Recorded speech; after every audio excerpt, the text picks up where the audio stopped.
clock. The phone chimed out, but this prophecy is going to come out, man. Revelation 6:14-17. It says, and the heavens departed as a scroll when it is rolled together, and every mountain and island were moved out of their places. And the kings of the earth, and the great men, and the rich men, and the chief captains, and the mighty men, and every bondman, and every free man hid themselves in the dens and in the rocks of the mountains. The mountains and the dens, that's where they're creating the bunkers. It says, and said to the mountains and rocks, fall on us and hide us from the face of him. That is who they call God, which he is known as Yahweh. Yahweh, which means in the Paleo Hebrew, he exists. He is the eternal one. You can chat GPT it for yourself. Put in Yahweh in the chat GPT. And it says this translation means the eternal one. Who is the one that is eternal? I mean, that's God, right? That's Yahweh. But it means he exists. Yahweh. Yahweh. Ancient Paleo Hebrew. It says, and he said to the mountains and the rocks, fall on us and hide us from the face of him. Yahweh.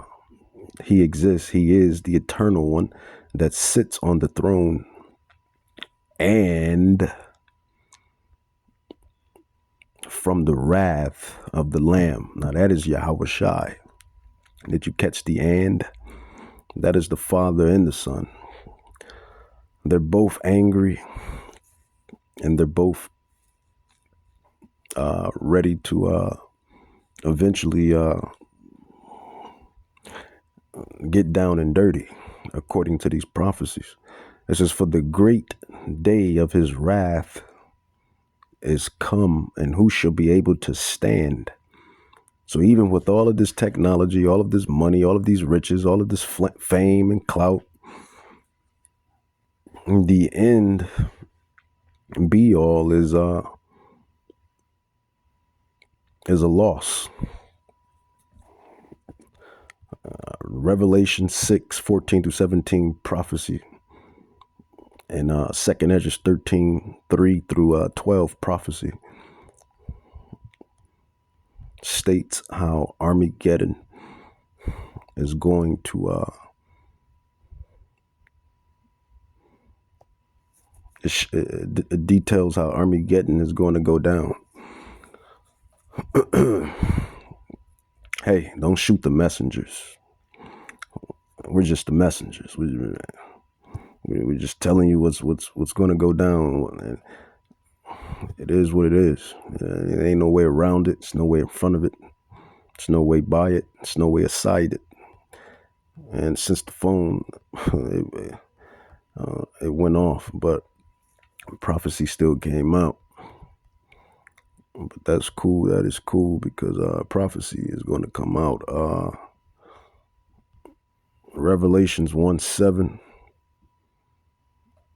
is another one as well. All of this is prophecy, man. What is our true profession, man? Our true profession, we say this all the time. You'll hear it from the other elders and brothers and bishops and disciples and the elders on down, from Tahar, Gabar, Ramlah, Rakar, and the other elders and pioneers. You even hear it from the other Israelites in the other ministry camps as well. But our job, our profession, our true job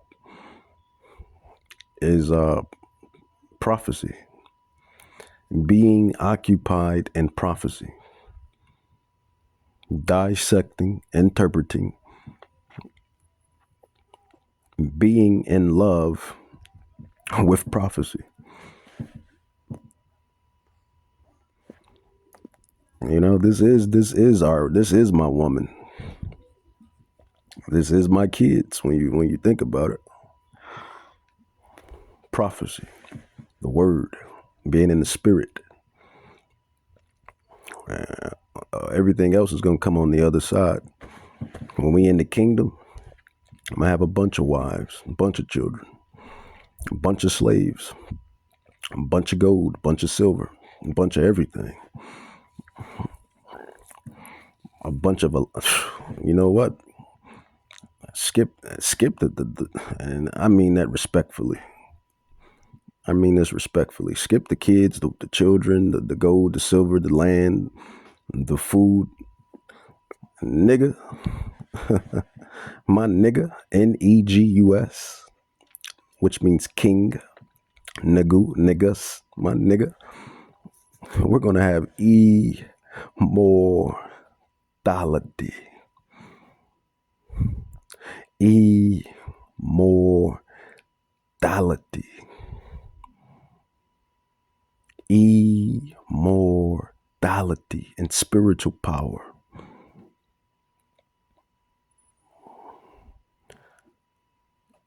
I don't think it's nothing. There's nothing. There's nothing on the face of the planet that could compare to that. Immortality and spiritual power. And I went into that prophecy or those prophecies in that lesson specifically a couple days ago. And it's all truth and it's all going to happen. This is why this devil is trying to accomplish this by technology. And again, you see this type of stuff inside the movies where the destined ones are granted what they're supposed to be given. And then you have the antagonist trying to copy it, but he's doing it by a different way of manufacturing. He tries to get it a different way. They show you they show you the truth through the entertainment. But people just look it off as entertainment. Every time a movie drop or a show drop, anything in life really, I'm always looking with my spiritual eyes. That old beautiful pineal gland, and that can be literal or metaphoric. They call it the third eye, but God's eye. But I'm always looking at everything with the spiritual eye. But yeah, man, what's better than that, man? I mean, yeah, a beautiful woman is something, right? That is something. Men love women, right? For the woman was created for man. Nothing like a beautiful woman. Feminine, submissive, especially if she's your type. Her personality is right. It's amazing. Children, your seed, your lineage, your bloodline. It's nothing like that, right? That's a beautiful thing. That's an amazing thing. You created a whole nother human, a whole nother entity. That's amazing. The gold, the silver, the land, the livestock, slaves, people bending the knee righteously. Nothing better than that, right? Nah. Immortality and spiritual power. When I found that out, man,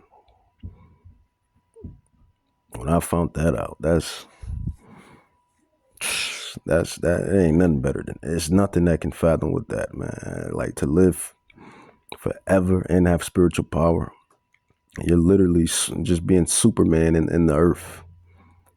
You're literally you're God, man. You're God. What can be better than that, man? What can be better than that? And I'm rambling, but it's for great measure. It's for great measure. Damn good measure. 1 Corinthians 15:51. 1 Corinthians 15:51 on down. It says, behold, I show you a mystery. We should not all sleep. That means die. But we should be all changed in a moment, in the twinkling of an eye, at the last trump. For the trumpet shall sound, and the dead shall be raised incorruptible. And we shall be changed. For this corruptible must put on incorruption. And this mortal estate that we're in right now, fallen victim to iniquity, subjugated to sin, subjugated to elements, and subjugated to aging, dying off, all of that. For this corruptible must put on incorruption, and this mortal must put on immortality. So when this corruptible shall put on incorruption, and this mortal shall put off, or put on immortality rather, then shall be brought to pass the saying that is written, death is swallowed up in victory. O death, where is your sting? O grave, where is your victory? The sting of death is sin, and the strength of sin is the law. But thanks to, it says, but thanks be to Yahweh, which gives us the victory through our King, a black man, Yahweh Shai HaMashiach. Therefore, my beloved brothers and sisters, for that matter, be ye steadfast, unmovable. That's what we try to do every day, right? Through thick and thin, always abounding in the work of Yahweh. What I'm doing right now, what other brothers are doing right now, what other sisters are doing right now, yada, yada, blaza, blaza. For as much as you know that your labor, this work right here, I told you what is our real profession, our real job. This is the real work. That your labor is not in vain in Yahweh. And that's just what it is. So the armies, just to bring it all the way back to the original topic, the armies, man, they not ready for what's to come. They know what's coming. They read the scrolls, and by now I know they got our videos somewhere in a capsule, and they be listening and studying them, and trying to figure out what is these men doing, and what are they getting at, and yada yada blaza blaza. So I already know that, right? But yeah, and they already knew that, though. Honestly, they knew that the elect would be sealed, and that certain men are going to achieve the spiritual power on this side when all hell break loose. When all hell break loose, spiritual intervention is going to happen. Certain men are going to have spiritual power. It's gonna be like a movie out here, for real. It's gonna be like a movie. It's gonna be like a movie. When you go back into all of the miracles in the Bible and the Word, with all of the righteous men, they were protected and guided and watched over, and they were. It just goes to the saying, man. If Yahweh, who they call God, is with you, then who can be against you? Who can stop you? You're God in your own. You're God in that right. If you got the greatest thing in existence, and I won't even say thing, because he's not a thing. He's an entity.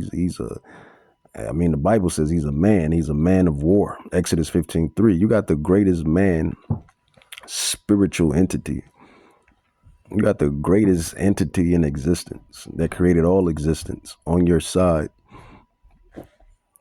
Who can stand against you? How can anything stand against you? Man, they got God on their side, man. You leave them guys alone. We don't want to deal with that judgment that comes afterward.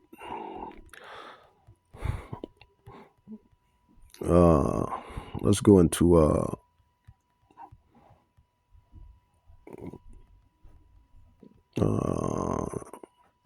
and with all that being said, still we're not perfect. None of the men are perfect. I'm not perfect. Nobody's perfect. We're still subjugated to mortality.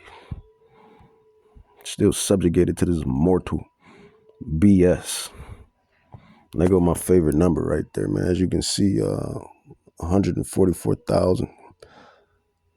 440, 144,000. Then the one pops up. 144,000. But yeah, we're subjugated to mortality. That's why we do this work to achieve immortality, to be gods. That's what we're gonna get. That salvation, to get granted, to get caught up, taken up inside the UFOs. Beam me up, Scotty. There goes the 144. I heard the number of them which were sealed, and there were sealed 144,000 of all the tribes of the house of Judah and the house of Israel. 144, 144, 144 is a very angelic, spiritual, important number. It is the men that were signed, sealed, and delivered from the foundation of the earth. So it's very important. 144,000. The X-Men, the governing body, the men that's gonna be co-heirs with the great man, Yahweh Shai Mashiach. So it's quite important. I want to grab. What else do I want to grab? I want to grab.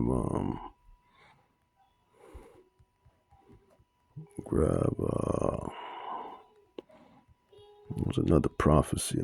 Excuse my background. I got the little ones.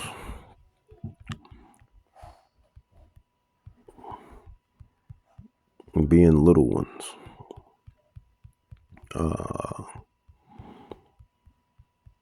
There's another prophecy. Where was the other prophecy? I hate when I don't remember all of the prophecies. All of my scrolls, the scrolls.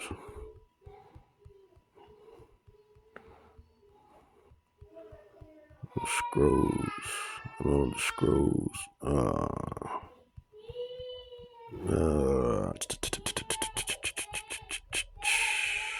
Give me.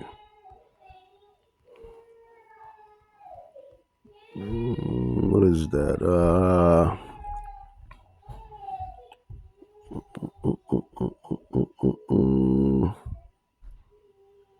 Yeah, we can go into Revelations, because that goes into the armies as well. That goes into a specific army that's going to be destroyed.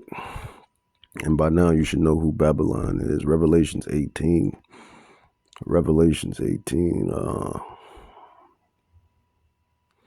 I'll end it out in this part 2 out with this right here. It says, for all the nations, which is the all of the other nations, Gentile nations. Revelations 18, Babylon, Babylon. It says, for all of the nations have drunk of the wine of her wrath, of her fornication, and the kings of the earth have committed fornication with her, and the merchants of the earth are waxed rich through the abundance of her delicacies. It says, and I heard another voice from heaven saying, come up out of her, my people, that you be not partakers of her sins, and that you receive none of her plagues, for her sins have reached into heaven. And Yahweh has remembered her iniquities. Reward her even as she rewarded you, and double unto her according to her works, in the cup which she hath filled to her double. And it says, how much she hath glorified herself and lived deliciously, so much torment and sorrow give her. For she says in her mind, I sit as a queen, and I am no widow, and shall see no sorrow. Therefore shall her plagues come in one day, death and mourning and famine, and she shall be utterly burned with fire. For strong is Yahweh, Bahashem Yahushai, who judgeth her. And the kings of the earth who have committed fornication, all of the other nations that have been influenced by the ideologies, the philosophies, the ways, the doctrines of Babylon, for fornication, and live deliciously with her, shall bewail her and lament for her when they shall see the smoke of her burning, standing afar off for the fear of her torment, saying, at last, that great city, Babylon, the mighty city, for in 1 hour. So when Yahushai's army, apostrophe S, English.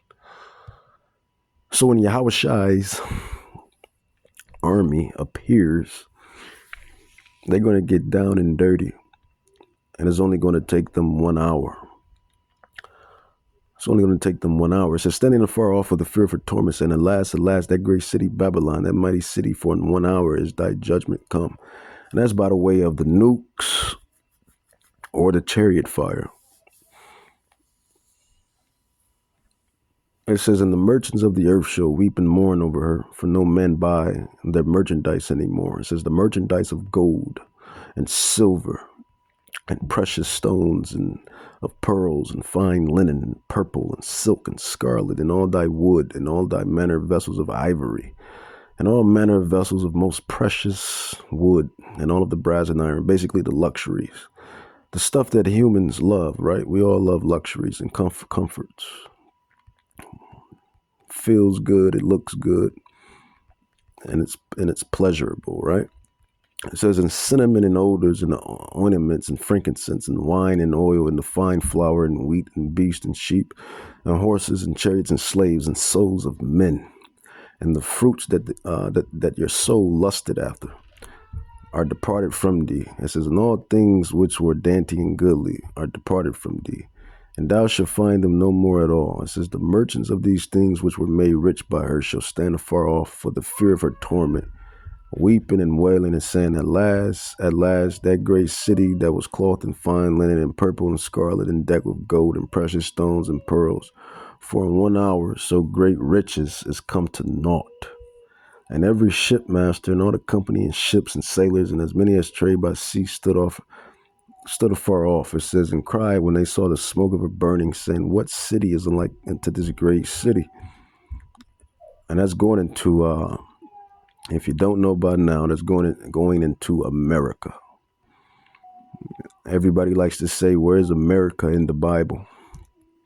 Well, America is mentioned in the Bible by code multiple times. It says, and they cast dust on their heads and cried, weeping and wailing, saying, at last, the great city, wherein were made rich all that had ships in the sea by reason of her costliness, for in 1 hour is she made desolate. There goes that 1 hour again. And they keep emphasizing 1 hour. Revelations 18:19, Revelations 18:10. So Yahweh made sure this was cited or said or written twice. It's going to take 1 hour. It says, rejoice over her, you heavens, and ye holy apostles and prophets, servants, teachers for that matter. For Yahweh has avenged you on her. And a mighty angel took up a stone like a great millstone. Shout out to one of the